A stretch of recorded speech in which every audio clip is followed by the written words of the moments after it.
السلام عليكم الدراري، وحشكم العظيم. هذا واحد فيديو قصير نديرو على الفريق الشمالكي والتعادل ديالو المهم جدا. ما يحسب الفريق الشمالكي انه كان خاسر الشوط الاول 2-0. شوط كارثي، يعني الشوط حق لكل الفريق. الشوط الاول ديال المريخ السوداني، الشوط الثاني ديال الفريق الشمالكي. الحمد لله رجعنا ب 2 بوان، رجعنا بتعادل 2-2. حنا غادي وكنديفلوباو، يعني حنا كنقربوا للتاهل لدور المجموعات ان شاء الله. كلشي بيدينا دابا الحمد لله، يعني نتيجه طيبه، نتيجه مزيانه في ظل الظروف، في ظل في الملعب سانت عليك، الملعب اصطناعي ظرف درجه الحراره، هادشي كله.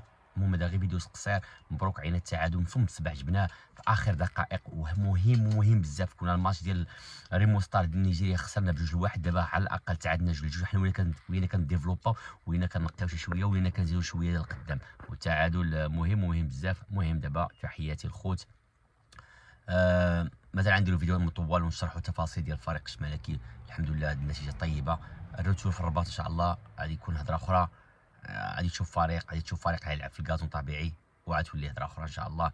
المهم تحياتي، هذا غير فيديو قصير وديما عسكر، وحنا فرحانين بهذه النتيجه. رغم شي وحدين في التعليقات كيقول لك فريق ضرب جزاء، كيكرهونا. ما فهمت انا، هادو ديالنا ولاد بلادنا. سبحان الله، فريق ضرب جزاء خويا في داخل اللعبه. واش هو غادي راه توصل جول ضربوا الجول طيروا، وكما ضربوش الجول طيحوا كره ماركا. دونك هاد الهضره ما كنحملهاش حنايا. كاين الناس اللي سبحان الله كيكرهوا الخير لخوتنا حنايا. باغ كونطخ حنا فاش كتلعب في اي فرقه كنساندوها.